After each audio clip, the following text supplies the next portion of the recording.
हे वत्स, आज तुम्हारे जीवन का एक अत्यंत महत्वपूर्ण दिन है।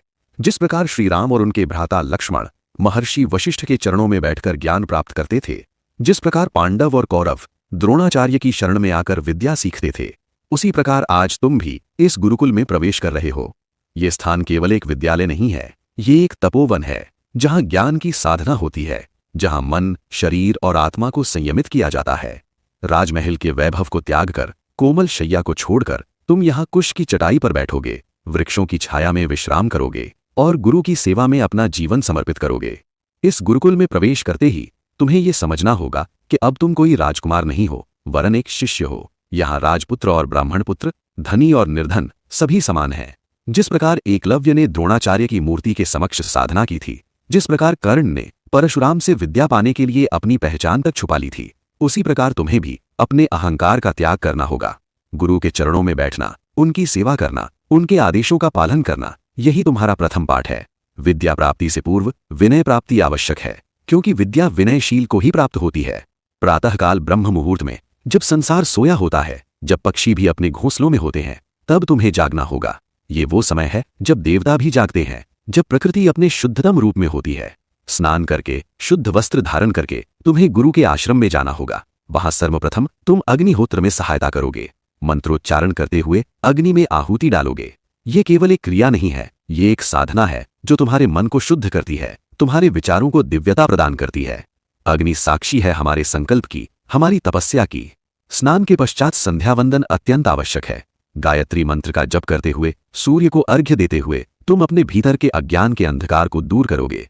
ओम भूर्भुवः स्वः तत्सवितुर्वरेण्यं भर्गो देवस्य धीमहि धियो यो नः प्रचोदयात्। इस महामंत्र में संपूर्ण वेदों का सार है। ये मंत्र तुम्हारी बुद्धि को प्रकाशित करेगा, तुम्हारे ज्ञान को विस्तार देगा। प्रतिदिन इस मंत्र का 1,000 बार जप करना होगा और धीरे धीरे इस संख्या को बढ़ाना होगा। मंत्र केवल शब्द नहीं है, वे ध्वनि की वे तरंगे हैं जो तुम्हारे चित्त को परमात्मा से जोड़ती हैं। गुरुकुल में तुम्हारा प्रथम पाठ होगा वर्णमाला का ज्ञान। देवनागरी लिपि के प्रत्येक अक्षर में एक विशेष शक्ति निहित है।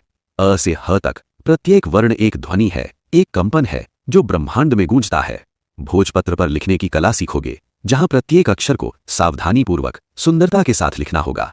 लेखन केवल एक कौशल नहीं है, ये एक तपस्या है। जिस प्रकार मूर्तिकार पत्थर से देवता की मूर्ति गढ़ता है, उसी प्रकार तुम शब्दों से ज्ञान का मंदिर बनाओगे। व्याकरण का ज्ञान भी अत्यंत आवश्यक है।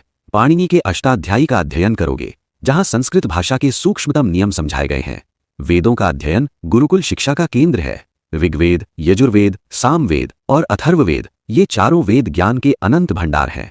प्रारंभ में तुम्हें वेद मंत्रों को कंठस्थ करना होगा। यहाँ कोई पुस्तक नहीं होगी, सब कुछ स्मृति में संजोना होगा। गुरु एक मंत्र बोलेंगे और तुम उसे दोहराओगे बार बार, जब तक वो तुम्हारी आत्मा में न बस जाए। वेदों में विज्ञान है, दर्शन है, नीति है और जीवन जीने की कला है। ऋग्वेद के सूक्तों में सृष्टि के रहस्य छिपे हैं। यजुर्वेद में यज्ञों की विधियां हैं। सामवेद में संगीत की मधुरता है और अथर्ववेद में आयुर्वेद और तंत्र विद्या का ज्ञान है। 20 वर्षों में तुम इन सभी को आत्मसात करोगे। उपनिषदों का अध्ययन वेदों के पश्चात होता है। ईशावास्योपनिषद, केनोपनिषद, कठोपनिषद, मुंडकोपनिषद, ये सभी आत्मा और परमात्मा के रहस्य को उद्घाटित करते हैं। यहाँ तुम सीखोगे कि तत्वमसि, तू वही है, अर्थात आत्मा और परमात्मा एक है। अहम ब्रह्मास्मि, मैं ब्रह्म हूं, ये ज्ञान तुम्हें मिलेगा।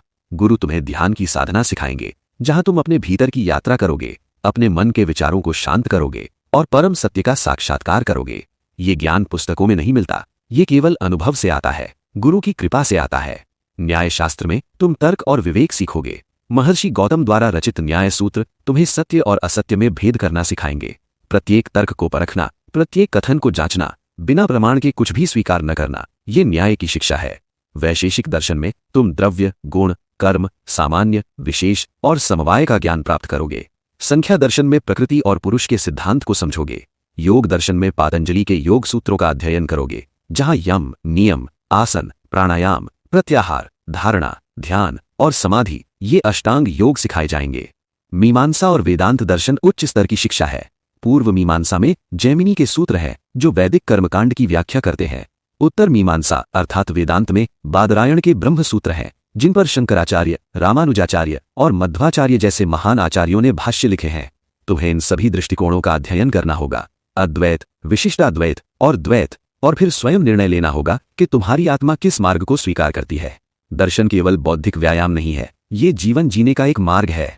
धनुर्विद्या और शस्त्र विद्या भी गुरुकुल शिक्षा का महत्वपूर्ण अंग है। प्रातःकाल के अध्ययन के पश्चात मध्याह्न में तुम्हें शारीरिक प्रशिक्षण मिलेगा।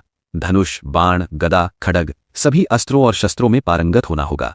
जिस प्रकार अर्जुन ने द्रोणाचार्य से धनुर्विद्या सीखी थी, जिस प्रकार भीम ने गदा युद्ध में महारत हासिल की थी, उसी प्रकार तुम्हें भी योद्धा बनना होगा। लेकिन ये शिक्षा केवल युद्ध के लिए नहीं है, ये आत्मरक्षा के लिए है, धर्म की रक्षा के लिए है, दुर्बलों की सहायता के लिए है। अस्त्र का उपयोग केवल तभी करना है जब सभी शांतिपूर्ण उपाय विफल हो जाएं। गुरुकुल में तुम मल्ल युद्ध, घुड़सवारी और रथ संचालन भी सीखोगे। शारीरिक बल के साथ साथ चपलता, संतुलन और सहन शक्ति भी विकसित करनी होगी। व्यायाम केवल शरीर के लिए नहीं है, ये मन को भी सशक्त बनाता है। एक स्वस्थ शरीर में ही स्वस्थ मन निवास करता है। प्रातःकाल सूर्य नमस्कार करोगे, जो 12 आसनों का एक पूर्ण क्रम है। योगासन जैसे वृक्षासन, शीर्षासन, पद्मासन, भुजंगासन, ये सभी तुम्हारे शरीर को लचीला और मजबूत बनाएंगे। प्राणायाम से तुम अपनी श्वास पर नियंत्रण पाओगे, जो ध्यान के लिए अत्यंत आवश्यक है।